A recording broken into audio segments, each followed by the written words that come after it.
Muy bienvenidos los que se están conectando ahora a esta segunda charla de la Conferencia Mundial de Relaciones Internacionales. Acabamos de tener, la verdad, que un privilegio de la que acabamos de escuchar hace unos minutos, y creo que otra de las conferencias que está despertando más expectativa es la que se acerca. Sí, exactamente. Estamos hablando de liberalismo y crisis del orden global, que obviamente, Mariano, nosotros que estamos en las relaciones internacionales sabemos que es un tema troncal, permanente, y que en este contexto, obviamente, hablar de crisis global es absolutamente pertinente, ¿no? Sí, es un tema de agenda, los cambios que están ocurriendo a nivel global, en el mundo, lo que nos deparará a futuro, y creo que la reacción de todos los que están participando y de todos los que quisieron participar fue esta, de saber o entender qué es lo que va a pasar en el concierto internacional, en el mundo, en las relaciones internacionales, en cada ámbito de la política internacional, y creo que escuchar a los referentes que vamos a tener durante estos 4 días va a ser muy importante para comprender la nueva realidad que se está acercando. Exactamente. Bueno, justamente tenemos en Moderadora a una gran referente de las relaciones internacionales, Mariela Cuadro. La voy a presentar. Ella es licenciada en Sociología por la UBA y doctora de Relaciones Internacionales por la Universidad Nacional de La Plata.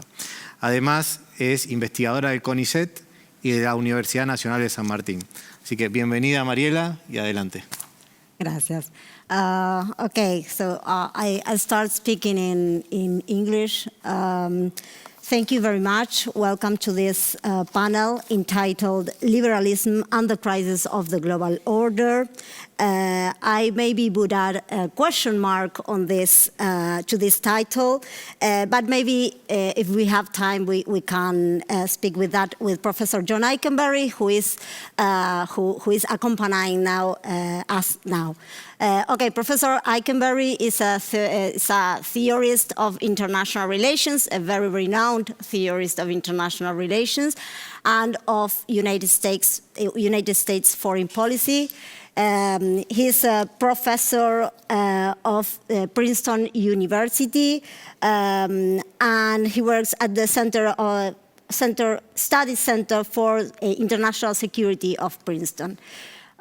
He's a co-director of this center. So for me, it is a real pleasure to be here with you, Professor Ikenberry. I have read you a lot. So I hope that we could find some time to discuss a little about this very, very important topic, that is what is happening with liberal international order. So thank you very much. Thank you.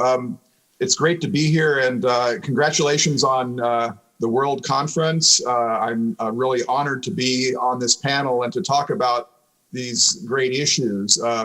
As you kindly said, I have been thinking a lot about the world order, the liberal international order, and needless to say, things are really in crisis today. We are watching a kind of breakdown moment. We aren't in an era of building order. We're in an era of the breakdown of order at many different levels. It has a kind of world historical feel to it, that we're entering a new era, that the post-war era, which began in 1945 and had yet another life after 1989, is giving way. And of course, the COVID crisis, the pandemic, seems to be making it worse. It's certainly illuminating the breakdown of the system, the rise of nationalism, of great power politics, of populist reaction to global governance. And of course, in my own country, the United States, we are in the midst of a 4-year reaction to, or a kind of revolt, if you will, against the international system in the hands of Trump. The United States has pulled back from the international system almost across the boards, from the WTO to the Paris agreements to arms control agreements like the IMF and the open skies, and on to human rights and alliance questions. The United States has in some sense flipped from being the global liberal hegemon to being the global anti-liberal hegemon. And all of this makes the current situation seem very confusing and seemingly very dangerous. Let me say just a few words about my own view about liberal order. As you see on behind me, my new book, A World Safe for Democracy, just published a couple weeks ago, Yale University Press, is an attempt to think broadly about the future of liberal internationalism. And in many ways, what I do to think about the future is think about the past, to go back and look at how liberal democracies, beginning with the age of democratic revolutions, the French Revolution, the American Revolution 250 years ago, how over these centuries, the liberal project, the liberal international project has unfolded. And what I try to suggest is that there's a deeper continuity to the ideas, that these are not ideas that simply were invented after the Cold War or after 1945, that we have a larger and longer history. And what I try to suggest in this book is that we should be worried about the crisis, but there's also a certain kind of confidence we should have that we've been here before, that this is not the first time that liberal democracies have found it difficult to cooperate and construct order. Think about the 1930s and 40s. Indeed, that's really where I start my own book, looking back, taking the long view of the last several centuries. Today's world looks a little bit like an echo of the 1930s and early 40s. And I was very inspired by a book written by a Columbia professor, Ira Katznelson, called Desolation and Enlightenment, which looked at how liberals after World War II picked up the pieces. Think about 1945. The generation of that era had just experienced what? The rise of fascism, the rise of totalitarianism, total war, the Great Depression, the Holocaust, and the invention of the atomic bomb. And yet, amidst the ruins of the war, they were able to discover a kind of pragmatic effort to rebuild, to pick up the pieces, to find ways in which democracies could reform themselves and move forward. Let me just make one more historical point before I talk about the future. And here I would just simply say that what I try to do in this book is talk about both the accomplishments and the failures. That is to say, there has been great successes. I would say after World War II, the world that Europe and the United States built, along with Japan, was one of the great success stories of world history. But of course, there have been failures and missteps. The 2008 financial crisis, the Iraq War, the kind of loss, if you will, of confidence in international cooperation, the sense of not feeling like tomorrow could be better, a sense of the best days are over, that our generation will never be as successful as the past generation. So there's a kind of loss of confidence in international cooperation.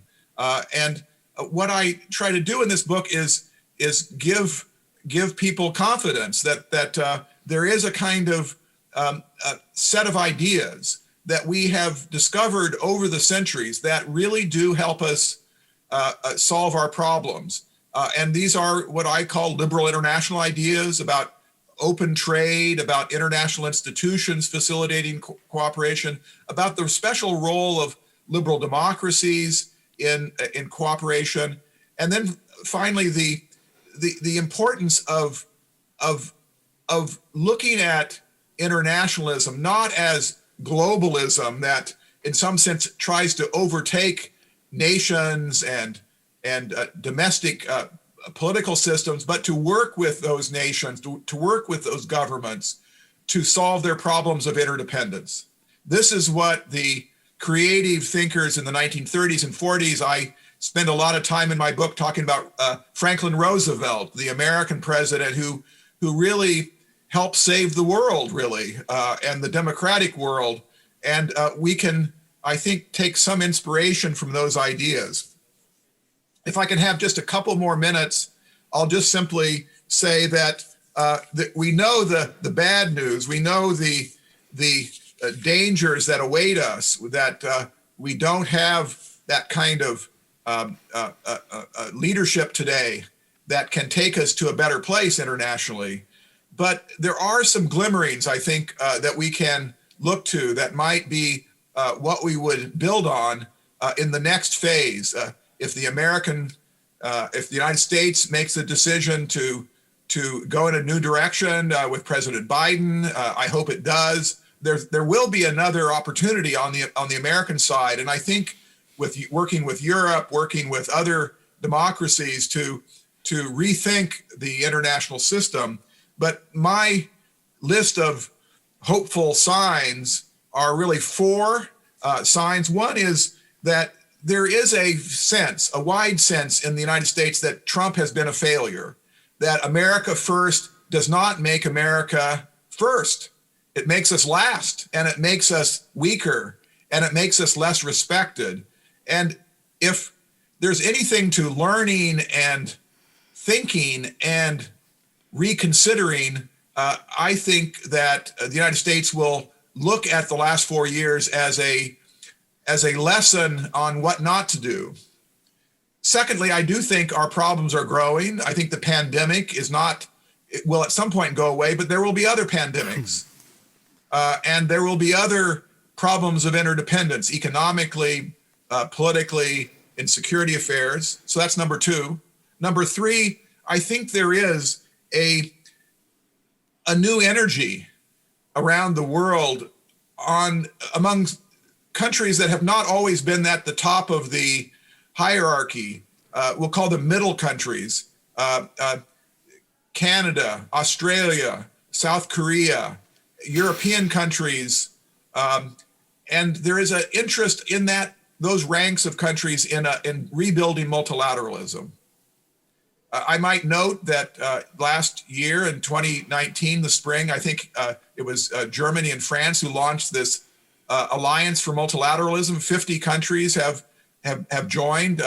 The South Korean foreign minister made really an eloquent speech that I heard in Seoul a month ago, arguing that this is one way in which countries that often have not been at the leadership position can make a difference.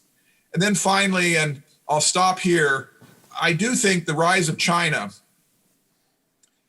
is both a challenge and an opportunity for the liberal democracies to reinvent multilateralism. On the one hand, China is illiberal, and increasingly so, and has a kind of neo-totalitarian bent in it that is very dangerous and I would say frightening.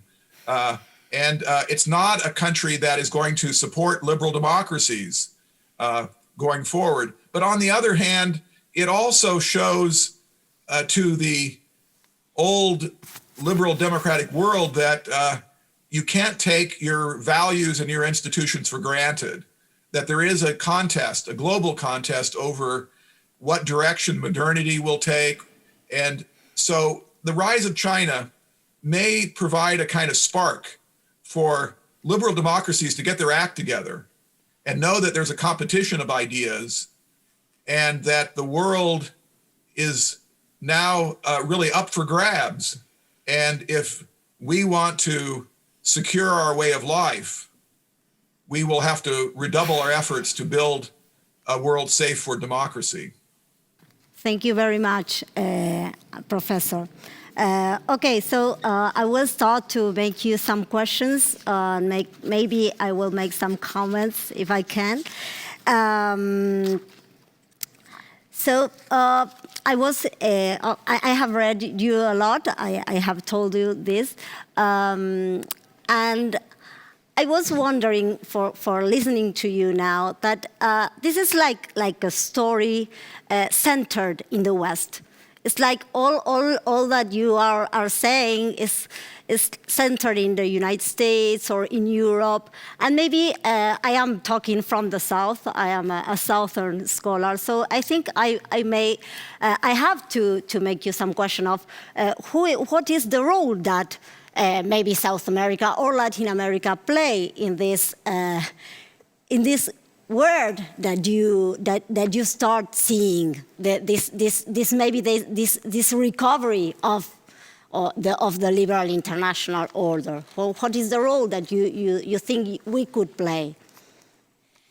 Yes, that's a good question. And you'll notice I didn't use the word West because I don't want to argue that we have to stay within a kind of old historical boundary of Europe and the United States, the Atlantic world, although I think the Atlantic world has been brilliantly successful over the last 100 years in finding new ways to organize the world. But when I talk about the liberal democratic world, I'm talking as much about India and South Korea and Latin America. So I do think the next generation of global leadership is going to have to be global. And it's going to have to involve countries that are not hegemonic, that are not Western. And indeed, that's the message I was trying to send at the end when I talked about the Alliance for Multilateralism, which is not a Western phenomenon, although it has Western states in it.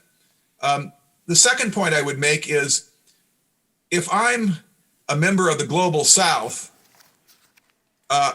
whether it's in Latin America or Africa or Southeast Asia, I would hope that liberal internationalism would return to the center of world politics, because it is that way of organizing the world around multilateralism, around open systems of governance, starting with the United Nations on down, that provide mechanisms for inclusion, voice opportunity, and respect for sovereign equality.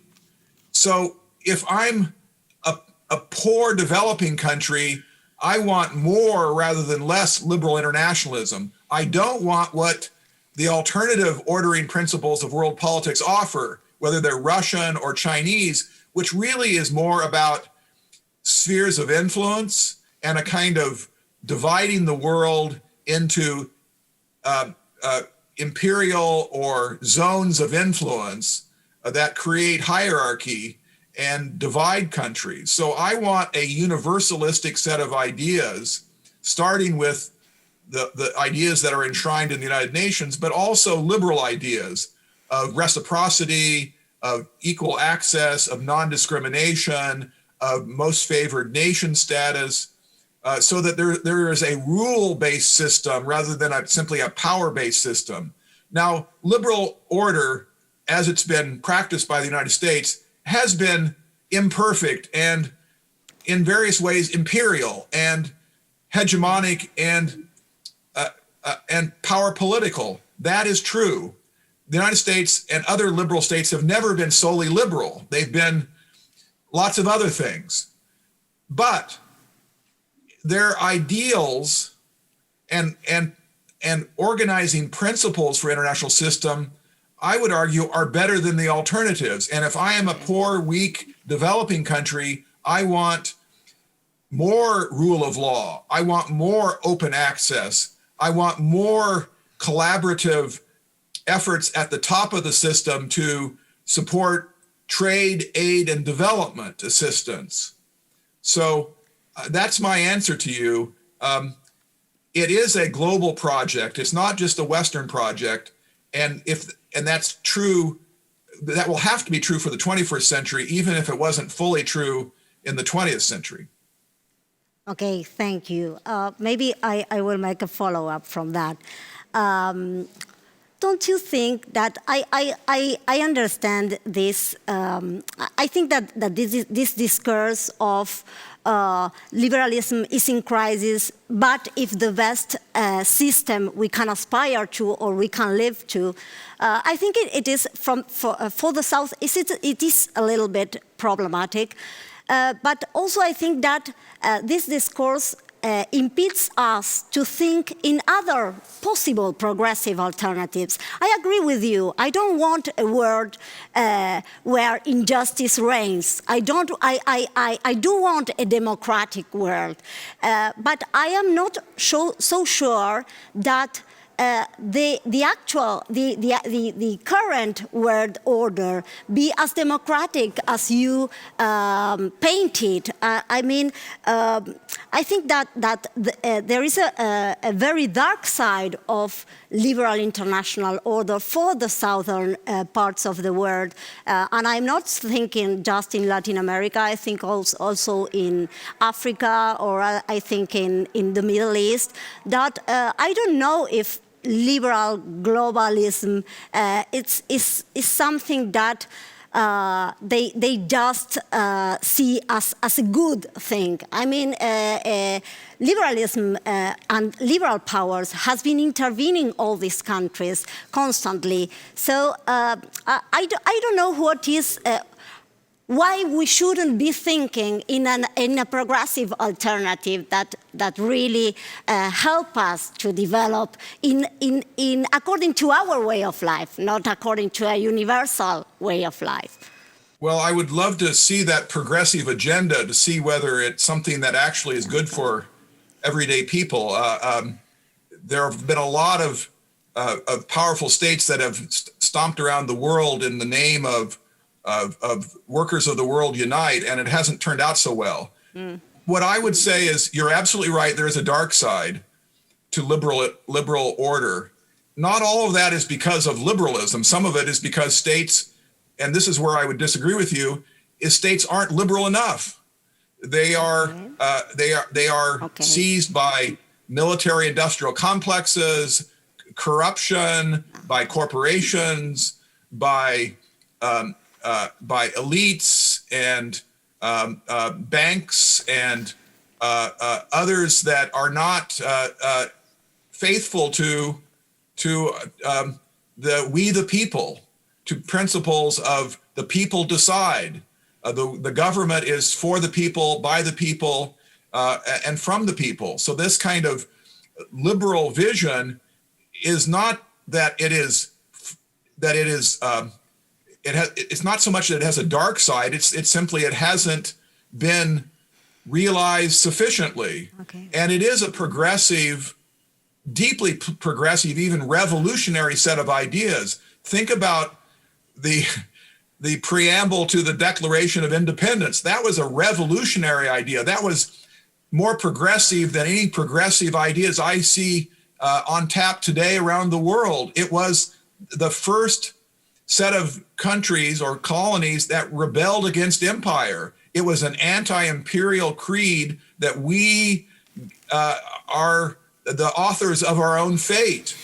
And that is the deep DNA of the liberal vision.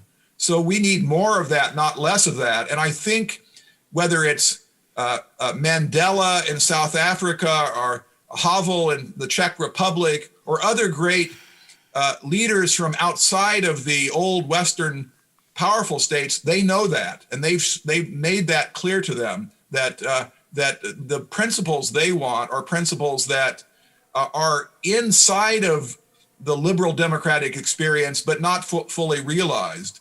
And I think that's my message. And my final point, because I really take your questions very seriously, is that at some level, liberal internationalism is a framework for interaction at the global level. So if I'm a progressive advocate, if I want to lead a progressive movement to change the world, I want to have a platform in which I can organize and lead countries forward to a better world, to a more progressive world. And you need to have a global rule-based system that allocates rights based on sovereignty to people large and small, weak and strong. And so the road to progressivism is paved on a liberal highway. And you're not going to get to that progressive outcome if you disparage the liberal project and say, oh, we'll follow the Pied Piper of Chinese authoritarianism. So it's a kind of message, I think, that the future has to be built, and you need to build platforms on which you can then take ever more ambitious steps. Okay, thank you. In a piece published in Foreign Affairs this year, you have talked about D10. It's like a group of democratic countries that would lead this recovery of liberalism, of international liberalism.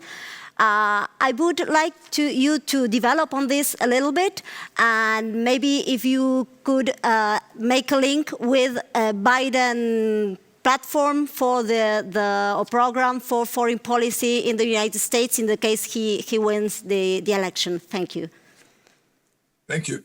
That's a great question. I'm not a member of the campaign, so I can't speak for Biden, but let me just say that I would like to think that some of my ideas would be embraced by his team, and I think they are. Yeah.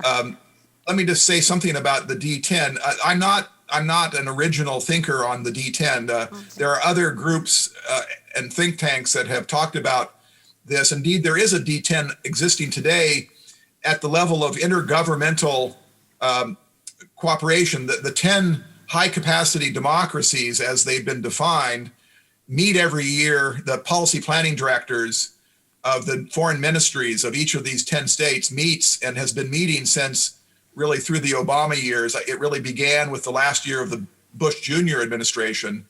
And so there's a kind of kernel of cooperation between democracies that's bigger than the old G7, but it's not a G20 where Saudi Arabia and other countries that are not democratic are in. So it is trying to create a kind of leadership group of countries that could together kind of substitute for the old system of American hegemony. And what would the D10 do? Well, I argue in my article that this is a group that could drive the agenda of reform, the reform of international institutions. At some point, we are going to kind of hit rock bottom. We may be there already, that almost all the global institutions are underperforming, are breaking up in various ways, from global climate change to human rights to migration to arms control. And there will be a time when countries will want to rebuild those rules and institutions. And my argument is, why shouldn't we do it as a collective? Why wait for China to do it as the next superpower? Why not build on our collective strength? 70% of world GNP is in the hands of what are often called liberal democracies, and they have a lot in common. They are trying to create and protect open societies in a relatively open international system. That's not what China's trying to do. That's certainly not what Russia's trying to do. Open domestic systems are very fragile. They are easily subverted by foreign information campaigns, like Russia has tried to do in Western Europe and the United States. So you need to have countries cooperate to build a kind of global ecosystem so that you can have more higher functioning domestic systems. That's in some sense what the European Union is all about. And so too this larger D10-led world. Finally, this one last thing I would say about what would the D10 do. At some level, they would be trying to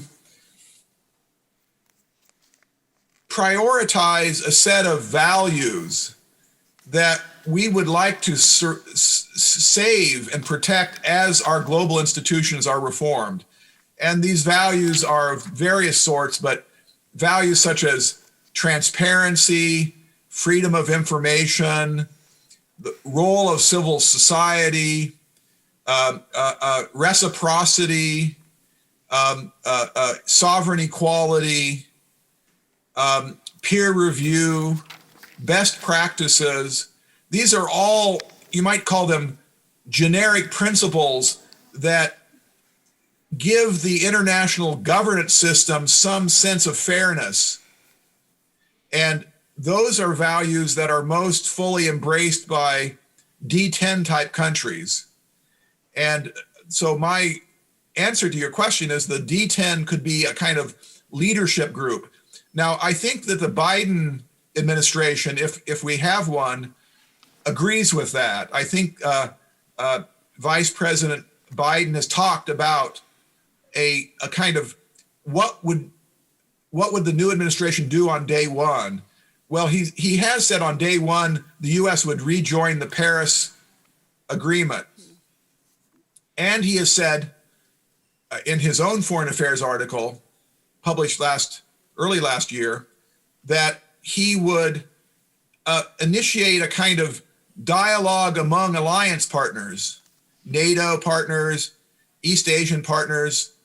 The U.S. has, 50 to 55 security partners around the world, that there would be an effort to return to first principles of partnership with a new humility. The U.S. can't anymore simply pretend that it is exceptional. We've seen all too clearly the United States is capable of a dark side just as much as other countries have in various times. Maybe not as much, but it certainly has shown America's own vulnerabilities to illiberalism. So I would just simply say that could be good, because it makes the U.S. realize that it doesn't have all the answers and that it needs other countries. And that can be part of this D10 initiative. Okay, thank you. I think I have one time for a last question. And I will follow with this topic of the D10. Do you envisage a containment function for this D10, like a defending function, or do you envisage an enlargement function? And how would they relate between each other? I mean, it is enough to defend democracy, or to defend democracy, it is necessary to enlarge democracy, to export democracy in a way? Yeah, think about the European Union. Okay. It has been both. It's to protect democracies, but also to invite new ones into its fold that are on its neighborhood borders. 27 countries. It's an expansion. The liberal vision, and this is maybe my most important message today, has always been about inclusion and expansion inside of countries and between countries. Think about liberal democracies, whether it's Spain, whether it's Britain, the United States, Japan, you name it. You've seen these countries go from 19th century white male voters to the inclusion of African Americans in the United States case, the end of slavery, the extension of the franchise to women in 1920, and rights and protections that have started small and grown. And so there is a kind of, in the liberal vision, a notion of expansion to more people, yeah, and the current people gaining more rights and protections. And so the idea of liberal order is both to protect liberal democracies from each other, from their own people, from those who are on the outside, but also to expand where other countries want to join. That's my message to the global South, for sure, as I mentioned earlier. But it is the idea of which is a very European idea, really. The European Union has this at its heart, a kind of sense of you to be inside of the liberal order is to accept a kind of way of life, to accept rights and privileges, but also responsibilities. And so this kind of contingent notion of to be inside is to not simply take what you can get and then leave, but to invest your foreign policy in strengthening the international system. So in that sense, it is defensive against those who want to exploit the liberal order, to just get trade benefits, but not accept the embrace of values like human rights. So it's as you suggested, it's both defensive and inclusive. So I think you have to have both those logics in play to get us through the 21st century. Okay, and I think I have like very, very few minutes, but I will, I take them. What about the economic dimension of this liberal international order or new liberal international order that you are proposing? What about neoliberalism, or what kind of economic model are you thinking of? In my book, A World Safe for Democracy, I spend a fair amount of time on this because I argue in my book that over the last 200 years, the international order has been most peaceful and progressive when domestic political systems have been operating in ways that benefit everyday people.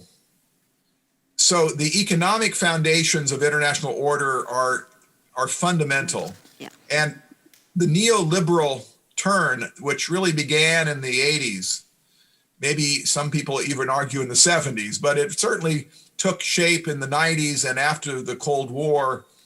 What happened, and this is my argument in the book, that we'll call it the social democratic strand of internationalism that was tied up with the international trade and openness strand of internationalism got unraveled.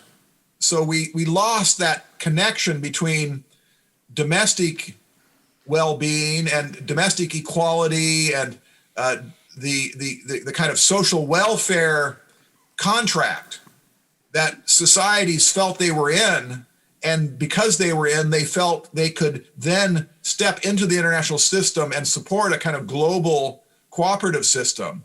We call that embedded liberalism, based on brilliant work by by Ruggie and by, even before that, Karl Polanyi. But so there is this kind of essential reform of our own domestic systems to put them in a position, not easy to do, but put them in a position that they can see the domestic well-being of everyday people connected to cooperation within a larger global system. And that really means fighting back against neoliberalism and reconstructing the social contract in each of our countries so that we associate and connect domestic well-being with international cooperation. Okay. Well, thank you very, very much. Really, Ikenberry, it has been a pleasure to talk to you.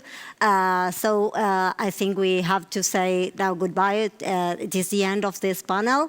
So thank you very much, Professor, and thank you, everybody, to be there. Thank you so much. Muchísimas gracias, profesor Ikenberry. Muchísimas gracias, Mariela. Ha sido un panel que ha llenado las expectativas, creo, de todo. Queríamos escucharlo al profesor, hablar sobre América Latina, hablar sobre la economía, hablar sobre las próximas elecciones que en unos días serán en los Estados Unidos. Creo que todos los jóvenes y todos los interesados en la política internacional que están viendo y participando de esta conferencia han quedado muy a gusto con esta charla. Sí, sin dudas, Mariano. Y la verdad que como centro de estudios, tener al profesor Ikenberry y modelando a Mariela, la verdad que es un honor, es un gusto. Y bueno, te dejamos también la inquietud para continuar estos temas. Lo abordaste también desde la lógica del sur, de Latinoamérica, las ideas liberales de América Latina, con lo cual me parece que esto da para mucho más. Así que estás invitada para continuar nuestras actividades en el CEERI. Bueno, muchas gracias. Y ahora, en unos minutos, si quieren, hacemos un break y la próxima charla va a ser sobre seguridad internacional con panelistas de todo el mundo. Los esperamos. Quédense ahí, que nos quedan 3 días de jornada y un día todavía bastante largo con muchísima información y muchísimas conferencias.